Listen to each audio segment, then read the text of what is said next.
আর এবার যেদিকে আমরা নজর রাখবো, বিএলওরা রাজ্যের বিভিন্ন প্রান্তে যাচ্ছেন, কাজ করছেন এবং নানান আপডেট অবশ্যই করে আপনাদের সামনে তুলে ধরবে। এরই মধ্যে আরো একটি গুরুত্বপূর্ণ খবর আপনাদেরকে জানিয়ে দিই, নিজে হাতে এমুনারেশন ফর্ম গ্রহণ করলেন না মুখ্যমন্ত্রী মমতা বন্দ্যোপাধ্যায়। ঠিক কি আপডেট জানাবো, সঙ্গে রয়েছে আমাদের প্রতিনিধি রাজা সাহা। রাজা, ঠিক কি জানতে পারছো? এবং ইতিমধ্যে আমরা জানি সোশ্যাল মিডিয়া ইতিমধ্যে উল্লেখ করেছেন তার বক্তব্য মুখ্যমন্ত্রী।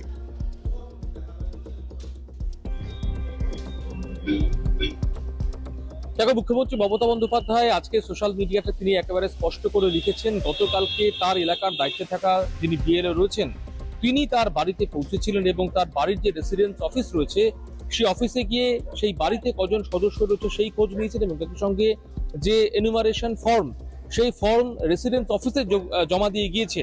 মুখ্যমন্ত্রী মমতা বন্দ্যোপাধ্যায় তিনি আজকে লিখেছেন যে সংবাদ মাধ্যমে এমনকি সামাজিক মাধ্যমে যে খবর ছড়িয়েছে যে তিনি মুখ্যমন্ত্রী নিজে হাতে ফর্ম নিয়েছেন এবং এই গোটা বিষয়টি কিন্তু যে ভুল এবং মিথ্যে অপপ্রচার চলছে সেই বিষয়টি স্পষ্ট করেছেন মমতা বন্দ্যোপাধ্যায় এবং তিনি স্পষ্ট করে লিখেছেন, যতক্ষণ না পর্যন্ত তার রাজ্যের সকল মানুষের এই ফর্ম ফিল আপ না হচ্ছে ততক্ষণ পর্যন্ত তিনি মুখ্যমন্ত্রী মমতা বন্দ্যোপাধ্যায় তিনি এই এনুমারেশন ফর্ম ফিল আপ করবেন না। আজকে স্পষ্ট তিনি তার যে সামাজিক মাধ্যম সেই সামাজিক মাধ্যমে তিনি জানিয়ে দিয়েছেন এবং তিনি এটাও স্পষ্ট করেছেন গতকাল থেকে সামাজিক মাধ্যমে যে তার বিষয়ে যে তথ্য ভাইরাল হয়েছে তা কিন্তু সম্পূর্ণ মিথ্যে এবং বিভ্রান্তিকর বলে কিন্তু একেবারে উদ্দেশ্য প্রণোদিত অপপ্রচার বলে কিন্তু উল্লেখ করেছেন মুখ্যমন্ত্রী মমতা বন্দ্যোপাধ্যায়। ধন্যবাদ রাজা। কথা বললাম আমাদের প্রতিনিধি রাজা শাহর সঙ্গে। রাজা, অত্যন্ত গুরুত্বপূর্ণ আপডেট ইতিমধ্যেই জানিয়ে দিল মুখ্যমন্ত্রী মমতা বন্দ্যোপাধ্যায়, তিনি নিজে সামাজিক মাধ্যমে পোস্ট করেছেন। এরই সঙ্গে এরপর যেদিকে আমরা নজর রাখবো, অভিরূপার সঙ্গে আমরা কথা বলবো, যে বিষয়ে আমরা জানতে চাইবো অভিরূপার কাছ থেকে দুটি বিষয়। অভিরূপা, এক তো বিএলও প্রতিনিধিরা রাজ্যের বিভিন্ন প্রান্তে কাজ করছেন, এখনো পর্যন্ত এমুনারেশন ফর্ম কত পরিপূর্ণ বা ফিল আপ করা সম্ভবপর হলো? দুই, তারই সঙ্গে জানতে চাইবো হাইকোর্টে এসআইআর নিয়ে জনস্বার্থ মামলা করা হয়েছে, কি জানতে পারছো অভিরূপা?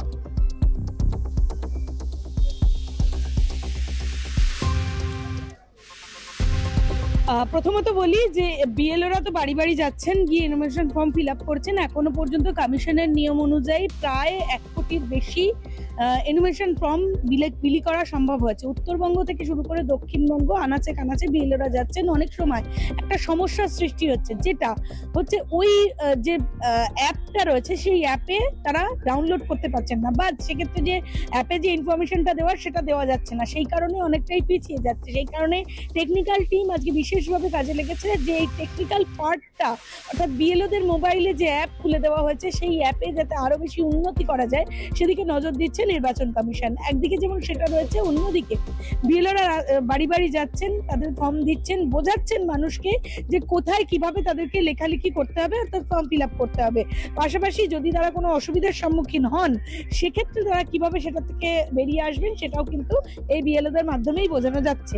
আর বিএলওদের সাহায্য করছে BLA2, অর্থাৎ যারা রাজনৈতিক ব্যক্তিরা যাদেরকে এই BLA2 হিসেবে নাম এসেছে তারা সাহায্য করছেন এলাকা চেনা এবং মানুষের বাড়ি বাড়ি পৌঁছানোর জন্য। শুধুমাত্র ওইটুকুই করবেন তারা, বাকি সব কাজ অর্থাৎ মানুষের সামনে গিয়ে তাদের সমস্ত নথি দেওয়া থেকে শুরু করে সমস্ত বক্তব্য জানানো সবটাই বিএলওরা করছেন, এমনটাই কমিশন সূত্রের খবর।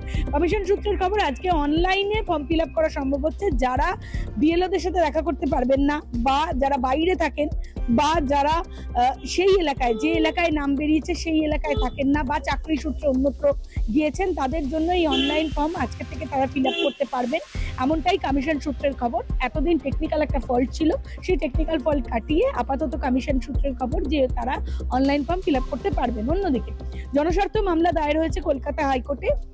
বহুদিন আগে এসআইআর নিয়ে জনস্বার্থ মামলা কলকাতা হাইকোর্টে দায়ের হয়েছিল। সেই মামলার প্রেক্ষিতে আজকে মামলার শুনানি ছিল। সেই জনস্বার্থ মামলার ক্ষেত্রে প্রথমেই বিচারপতি জানতে চান যে এই মামলাটি সুপ্রিম কোর্টে হয়েছে কিনা এবং সুপ্রিম কোর্টে কোনো নির্দেশিকা দিয়েছে কিনা। যদিও জানানো হয়েছে যে সুপ্রিম কোর্ট এই মুহূর্তে কোনো নির্দেশিকা দেয়নি, শুধুমাত্র শুনানি প্রক্রিয়াকরণ চলছে।